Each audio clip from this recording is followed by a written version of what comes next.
Assalamualaikum warahmatullahi wabarakatuh. Perkenalkan, nama saya Farah Aliraida dengan NIM 19223108. Di sini saya akan mempresentasikan laporan praktikum mata kuliah survei konsumsi pangan, analisis frekuensi konsumsi makanan dengan metode estimated food record.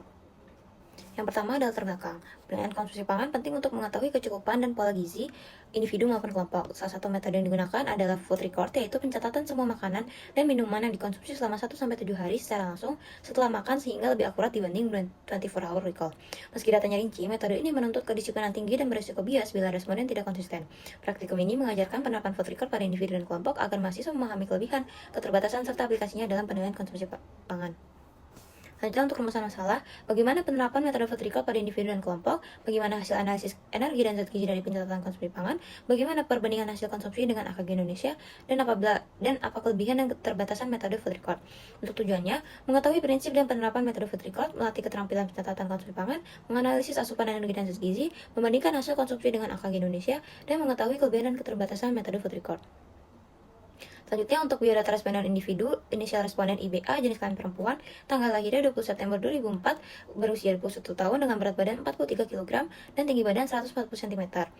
Untuk food record ini dilakukan selama 3 hari pada tanggal 17, 19, dan 21 September 2025. Dari hasil TB dan BB dilakukan perhitungan untuk EMT dengan hasil 19,6 dan dilakukan juga dengan rumus BMR Harris Benedict yang hasil BMR-nya adalah 1235,5 kalori.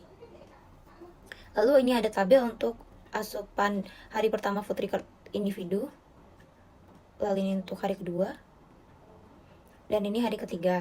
Jika di total rata-rata dari 3 hari tersebut, energinya 1115,84 kalori, proteinnya 38,81 gram, lemaknya 37,21 gram, karbohidratnya 153,99 gram, seratnya 5,17 gram, zinknya 2,94 mg, besinya 19,23 mg, vitamin A-nya 110,88, vitamin C-nya 16,27 mg, natriumnya 668,72 mg, dan kalsium 816,57 mg.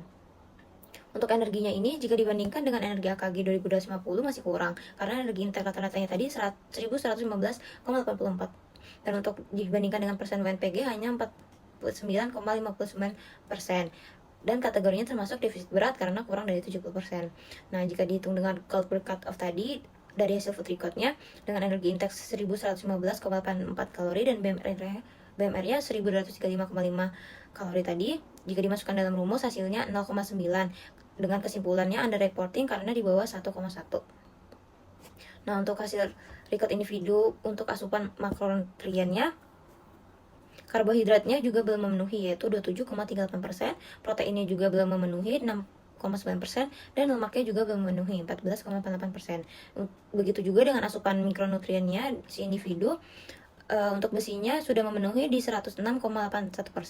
Namun untuk zinc, kalsium, natrium, vitamin A, dan vitamin C-nya belum memenuhi. Jadi untuk hasilnya, berdasarkan hasil pencatatan selama 3 hari, rata-rata asupan energi individu hanya sebesar 1.115,84 kalori per hari, tergolong defisit berat dibanding kebutuhan energi 2.250 kalori menurut AKG. Asupan karbohidrat, protein, dan lemak juga belum memenuhi energi seimbang. Serat hanya 5,17 gram per hari, jauh dari rekomendasi yaitu 25-30 gram. Sedangkan vitamin dan mineral seperti zinc, vitamin A, vitamin C juga rendah. Kondisi ini menunjukkan pola makan rendah, energi, serat, dan mikronutrien penting didominasi karbohidrat sederhana seperti minum sayur, buah, dan sumber protein hewani. Nah, selanjutnya adalah tabel untuk hasil responden yang kelompok. Dari rata-rata selama 3 hari kelompok, untuk energinya 930,2 kalori, lemaknya 42,3 gram, karbohidratnya 3,3 gram, zinknya 115,4 mg, besinya 3,6 mg, lalu vitamin A-nya 184,2, vitamin C-nya 15,5 mg, kalsiumnya 376,7 mg, dan natriumnya 938. Jika dibandingkan dengan AKG yang tadi juga, persen WNPG-nya hanya 41%, di mana kategorinya juga termasuk defisit berat karena di bawah 70%. Nah, lalu di bawahnya ada tabel dari deskriptif statis dari SPSS untuk mengetahui standar defisiasinya tadi. Untuk energinya 369,18, protein 23,02, lemaknya 15,65, karbohidratnya 48,81, zincnya 1,44, besinya 4,77, vitamin A-nya 116,9, vitamin C-nya 20,74, kalsiumnya 298,66, dan natriumnya 698,56.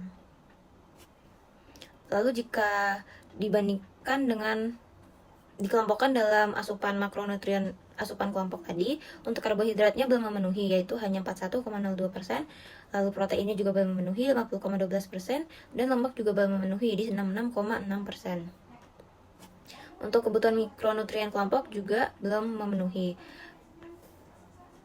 Zat besi 48,89%, zinc 45%, kalsium 37,67%, natrium 62,53%, vitamin 30,70%, vitamin A, vitamin C 20,67%, yang dimana itu juga termasuk belum memenuhi atau sama dengan kurang.